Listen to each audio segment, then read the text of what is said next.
Trump కి భారత్ చాలా strong warning ఇచ్చింది. ఉడత ఊపులకు ఇండియా భయపడదంటూ వార్నింగ్ ఇచ్చింది.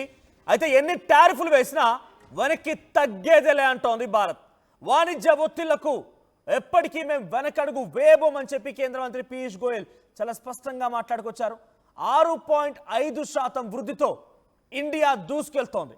ఎన్ని టారిఫ్స్ వేసుకున్నా ఈ ఏడాది ఎగుమతులు పెరుగుతాయి. European free trade association EFTA తో 100 బిలియన్స్ పెట్టుబడులకు సిద్ధమయ్యామని చెప్పి పీయూష్ గోయల్ అన్నారు. అయితే 10 లక్షలకు పైగా కొత్త ఉద్యోగాలు లభిస్తాయని చెప్తున్నారు ఆయన. అనేక దేశాలతో కొత్త వాణిజ్య ఒప్పందాలు చేసుకుంటున్నామని చాలా స్పష్టంగా మాట్లాడుకొచ్చారు. ఒకసారి పీయూష్ గోయల్ ఏం మాట్లాడారో చూద్దాం. ఆ తర్వాత మరింతగా అసలు భారత ఉద్దేశం ఏంటి, ట్రంప్ ఎందుకు ఇంత దుశ్చర్యలకు పాల్పడుతున్నారో మాట్లాడదాం. National interest will always be supreme. वो ध्यान में रखते हुए अच्छा अगर डील बनती है तो भारत तो विकसित देशों के साथ डील करने के लिए कभी भी तैयार. आपको पता है, मैंने कई बार कहा है कि भारत कभी कोई ट्रेड डील डेडलाइन या समय सीमा के आधार पर कभी नहीं करते.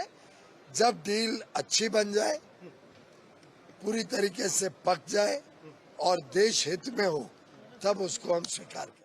National interest right. ప్రెజెంట్లీ ఇది పీయూష్ గోయల్ చెప్తోంది. ట్రంప్ ఎన్ని చెప్పినా ఏ రకంగా ఇబ్బందులకు గురించాల ఆలోచనతో ఉన్నా మేము వెనక్కి తగ్గం.